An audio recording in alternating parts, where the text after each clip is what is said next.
And here we go. Talk about how skeptics react and respond to that evidence, specifically how they dodge that evidence. So, Dodge that evidence. Yeah, it's a good start. I don't know what to say there. It's like I want to say something, but I want to be very careful how I put it. I guess I'll appeal to a sense of empathy. Like, I have some scholars' video here, and he's talking about evidence, and you Christians, you're just dodging what this scholar has to say. That's the reverse of what he's saying, but it's not helpful, I don't think. I'm Mike Winger, and welcome to the Tuesday live stream. This is a weekly live stream every Tuesday. Almost every Tuesday. Almost every Tuesday. In fact, next week we won't be doing it, but where we deal with issues of theology and apologetics, and we tackle those issues and we try to think our way through them, and we sort of plod through them, and basically we're building up the Christian worldview. We're asking ourselves to love God with all of our minds. And so here's the setup, as I explained, because I always like to start my videos by just telling you exactly what we're going to do before we do it. So here's what we're going to do. We're going to give you a very brief, summarized version of the case or the evidence for the resurrection of Jesus. Some of the evidence, not all of it. Then to how skeptics respond to that evidence, how skeptics react to that evidence. Because it's in hearing their responses that... You're muted, Cam. So I think it is worth repeating Mike's point there. Mike isn't claiming to give a comprehensive defense of his apologetic for the resurrection. And he's also not claiming to give a comprehensive presentation or analysis of how skeptics respond. So I think that's worthwhile keeping in mind as we watch the that you start to realize how good the evidence actually is. And I'm going to talk about specific skeptics. So we're going to deal with like Matt Dillahunty, David Hume, Sam Harris, Dan Barker. Let's see, we'll do with Richard Carrier and Bart Ehrman as well. So a bunch of guys will talk about specific skeptics. All those guys that I just mentioned are atheists or atheist leaning. And here's why I'm doing this. Every year we get junk on TV and on social media and in newspapers and articles and all this that is based on horrible, pathetic, laughable scholarship that's meant to attack the resurrection of Christ. Every year there's like a new movie or something that comes out that's meant to just basically defame or attack, basically using the resurrection, creating controversy, trying to make some money, but the scholarship behind it is laughable. Remember the lost tomb of Jesus? Remember that? And that was such a joke. Or just recently, the whole movie with Joaquin Phoenix with Mary Magdalene, and I only saw the trailer, so forgive me if the trailer misrepresented the movie, but if it represented it accurately, the trailer for this film shows Mary as being the secret disciple of Jesus who has like more importance than all the other disciples, and it kind of hints at some special relationship between the two of them and all that. And the hints behind it are that it's going back to like the Da Vinci Code, which is one of the worst examples of fabrication in the name of history that modern times have seen. I think I agree with a lot of things he's saying here. Me too. I think that the Tomb of Jesus stuff was largely like based on poor statistical analysis, and the Da Vinci Code obviously is historical fiction. It's pretty much plain and simple. And yeah, there are efforts made to attack the resurrection during Easter time, but at the same time, there's also a lot of public displays of, faith in Christ too. And I know that I get plenty of increased traffic surrounding Christ and his resurrection on my Facebook feed, for example, during this time. So it goes both ways. So every year this kind of stuff just comes up and crops up and casually pokes at the resurrection. But every year also there are Christians who are going out there making the well-researched historical case, evidence-based case for the resurrection of Christ. Not based on Dan Brown's imagination, right? Not based on the lost tomb of Jesus stuff, but based upon actual historical documents that go back to the first century, based upon things that historians agree on. And they're saying, based on what historians agree on, we have good reason to believe in the resurrection of Jesus Christ. This is the evidence-based case. So we're going to get to this soon as Mike starts introducing some more of his case. But already there, he sets up a like a presumption. It's something that leads into what he later says. In particular, he says that historians agree on. So what does Mike mean by that? Does Mike mean that there are two historians who agree on it? Does he mean by that 50% of historians agree on it? Or does he mean what I think a lot of people would take that statement to mean, is that, say, 95% of historians agree on it? I heard that Habermas had like a database of sort of like a survey of what historians believe and what they don't. Have you heard that? And has he ever published that? Yeah, so I have heard that. He's talked about it both in his apologetical defenses on his website, but also in published articles. For example, in the Journal for the Study of the Historical Jesus, he published an article in, I think, 2005 where he talks about some of it.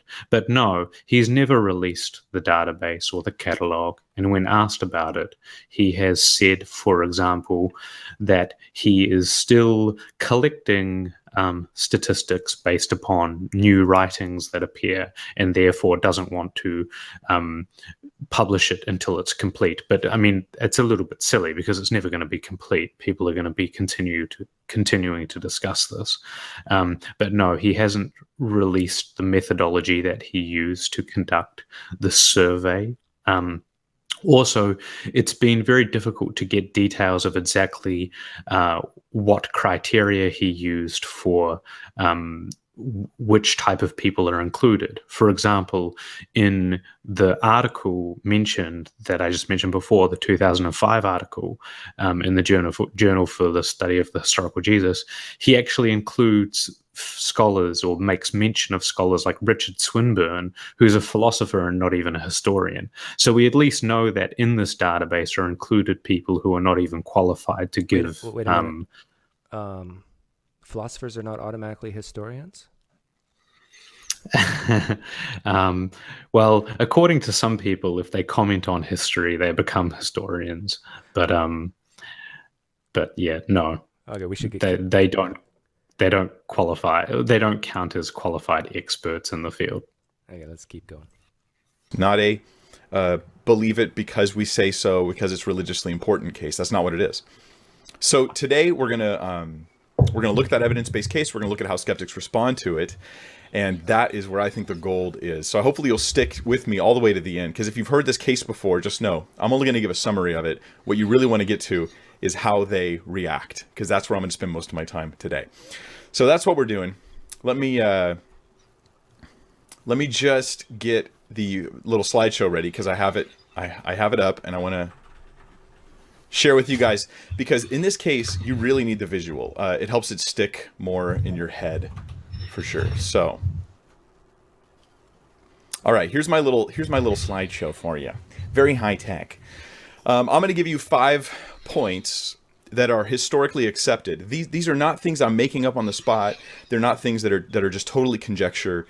Historians generally agree. They generally agree. That's an important point I'm making about these 5 facts. Okay, and different guys like Gary Habermas, William Lane Craig, other guys have made the same case, and in better than I will. But here's me putting it all in a cleverly packaged acronym to make it easier to remember. So the first piece of evidence is that, historically speaking, based on first century documentation, based upon evidence we have going back to the time, we believe that there really was a death by crucifixion. Jesus really did die.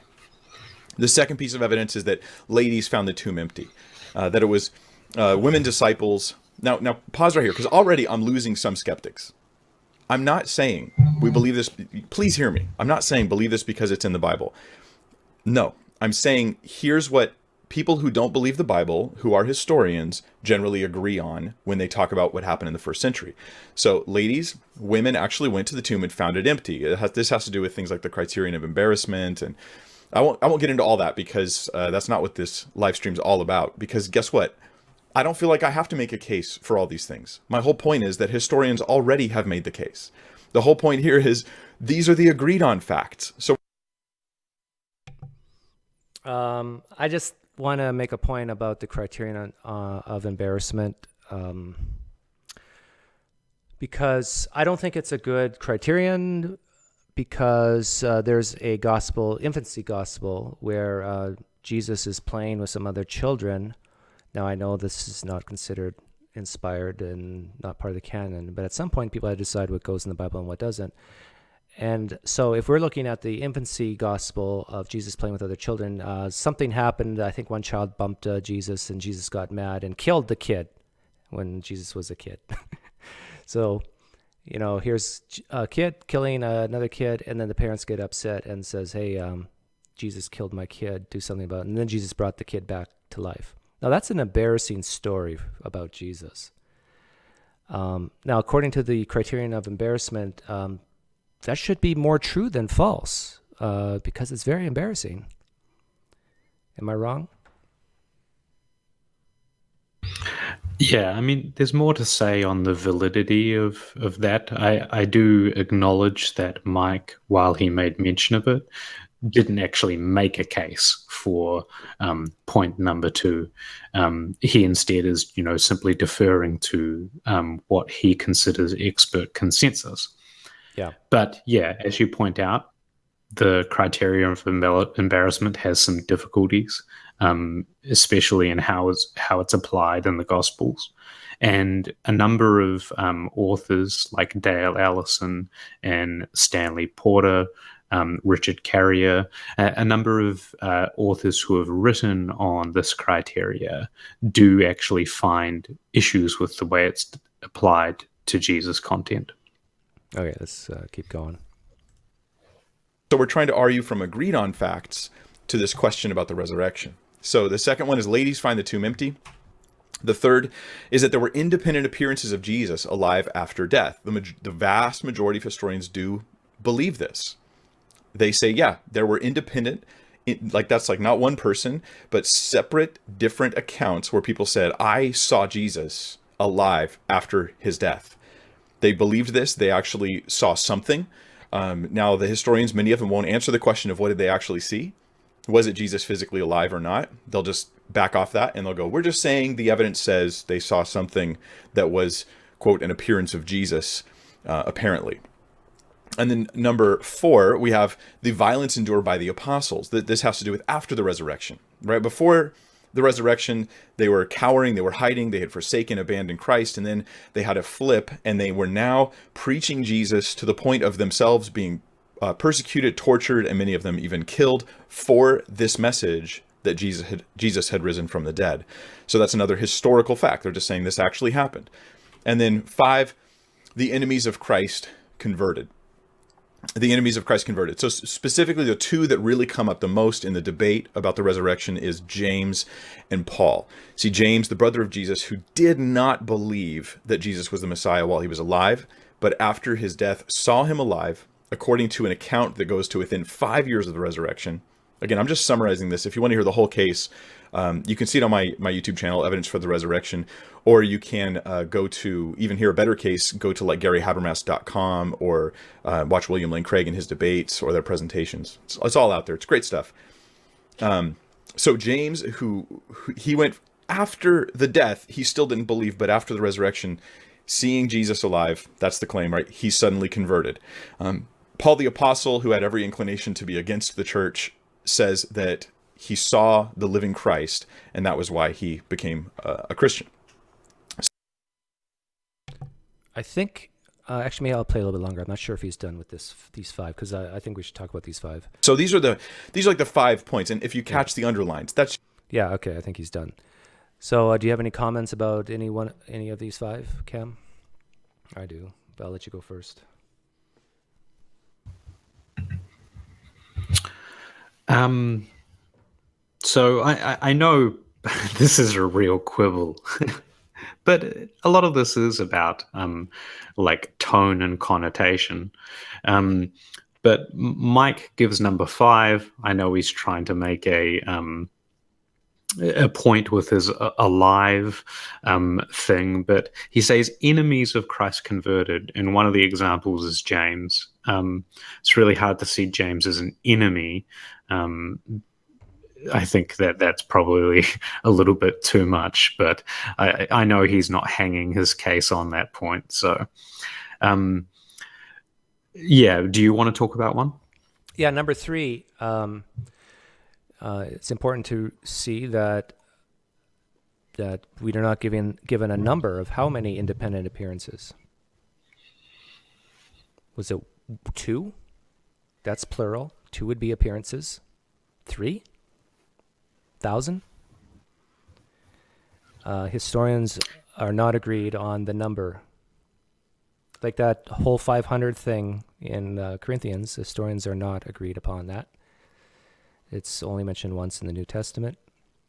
Some think it's an interpolation.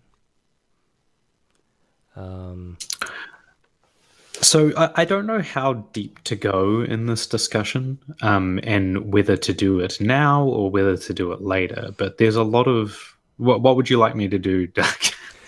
Well, let me ask you this. We already mentioned number 5. I think there was only one enemy of Christ, and that's Paul.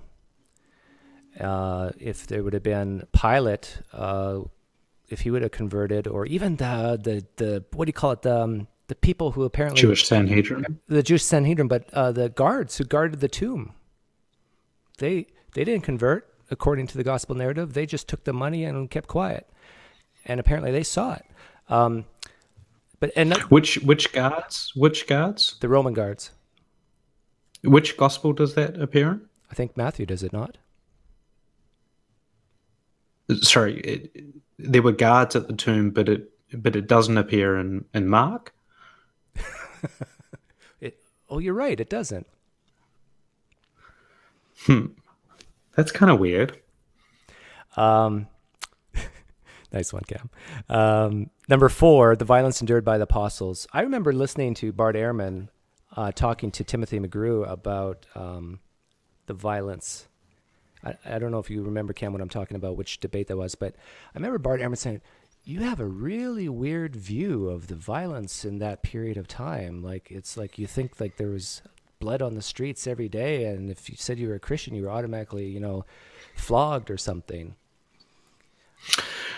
Yes, I think that this view of the apostles being persecuted in such a way that they could have renounced their faith and they would have not faced anything is not supported by the evidence. In fact, pretty much all of the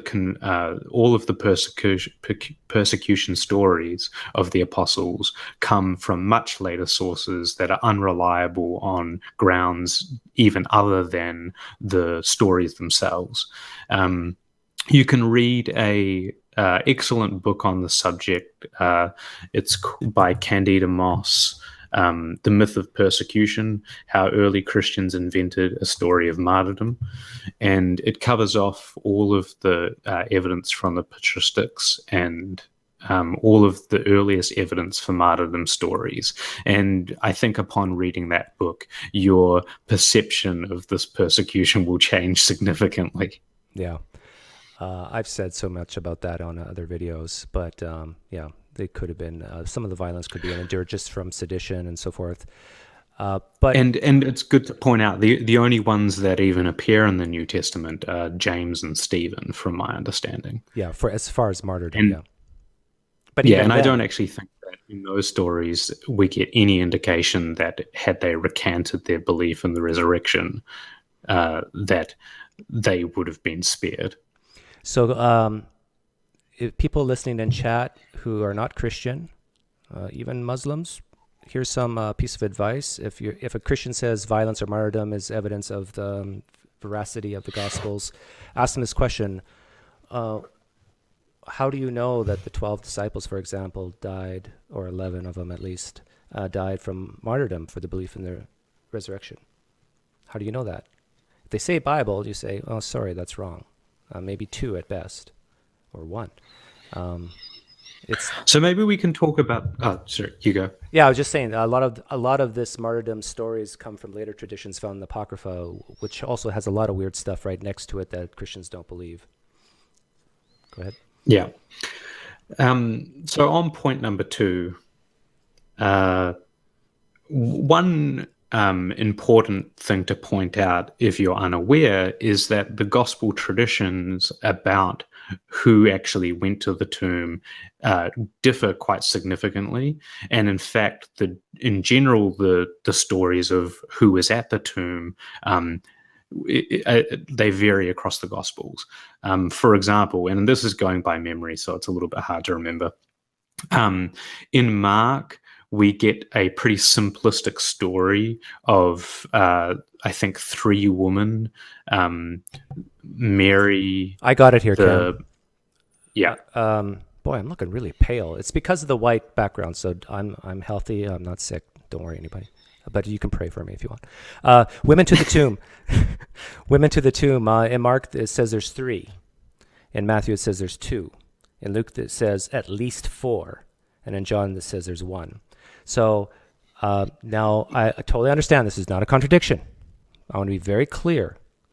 But what I will say on point number 2 here, that ladies find the tomb, that we have at least a little bit of reason to doubt it, because the narratives are not the same. And if you're a Christian who believes this, you have to always go with the bigger number. You're forced to. So if you're not. Yeah. And you say it's not a contradiction, and I agree with that, because in the sense that one doesn't say A and the other one doesn't literally say not A. But is it expected that if there were 4 women, that Mark would say that there were 3? Is it expected that if there was 1 woman, that another author would say 4? It's not. So, like, if you take one account and then you ask the question, what would I expect to find in another account, assuming that these are reliable, you wouldn't expect them to differ. And I think that's a problem. So it's not a direct contradiction.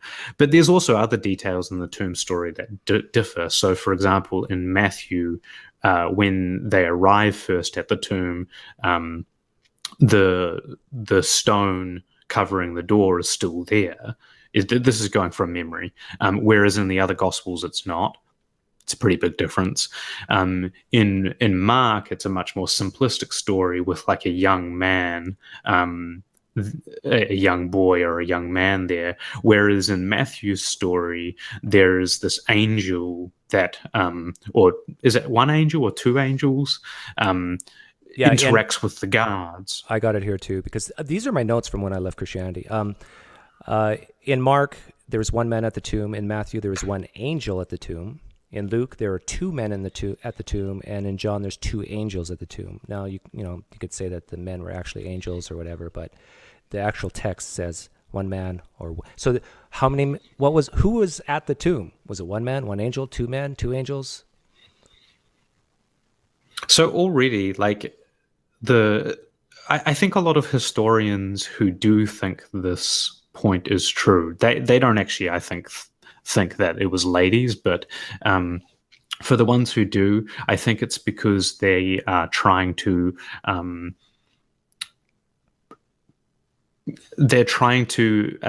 find plausible things that could have caused people to think that Jesus rose from the dead. But historically, I think that these accounts, they differ wildly, and they show a significant amount of exaggeration as time goes on as well.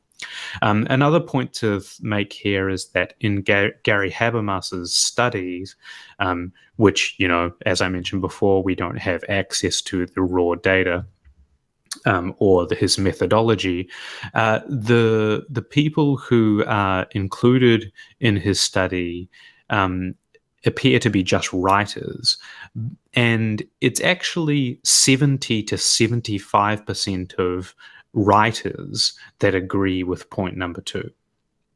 Not historians, you're saying. And that's the well, I mean, obviously some of them are historians, but some of them are not. And that's really important, because what we're looking at there is that if he's reporting a 70% figure, that means that 30% of people didn't agree with this. And that's not really a consensus. That's a majority, but it's not a consensus. But it's also further complicated by the fact that this is not a survey or a poll of all historians that are experts in the field of the period in question.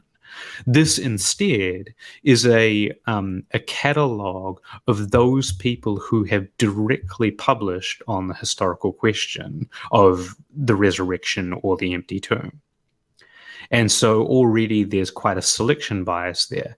And I need to point out another fact is that in New Testament studies, the percentage of Christians in the field are actually around 70%, 70 to 75%. So what do you make of that? Also, another fact to mention is that who have signed a confession of faith, probably in the seminary that they went to, or the university, or whatever they work. That is correct. A study has been done and published by David Fitzgerald, which demonstrates that of the institutions that offer degrees in like biblical studies or New Testament studies, a pretty significant portion of Christian institutions have a statement of faith that require people to affirm Christian positions, making their scholarship pretty questionable, if you ask me. I want to nail this really carefully and politely, civilly, but I want to nail this down really hard. So Christians, if you're listening, close your eyes and imagine that 70% of Muslims who study the Quran for a living say that Muhammad flew to the moon on a winged beast, and that they've signed confessions of faith saying that they believe that the Quran is the holy word of Allah. That's basically what we're saying with number 2 here. Does that hit? You can open your eyes now, by the way, Christian.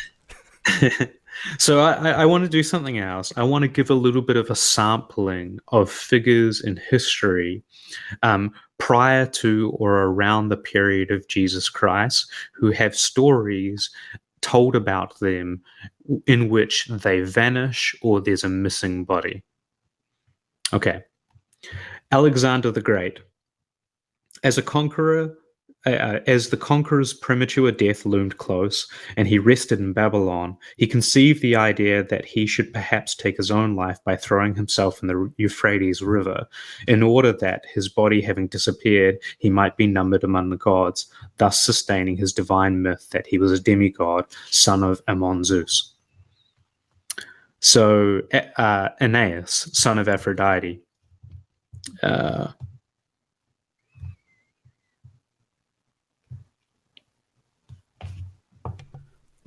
I'm just trying to find the passage. Yeah, I have a feeling a lot of Christians are going to zone out here because it just doesn't compute. But please just listen to one more at least. I tried my hardest with Jonathan McClatchy to really listen to the Undesigned Coincidence. So to really try to focus on what Cam is saying on the next one. That the point being that this idea of deity or some type of deification and a body missing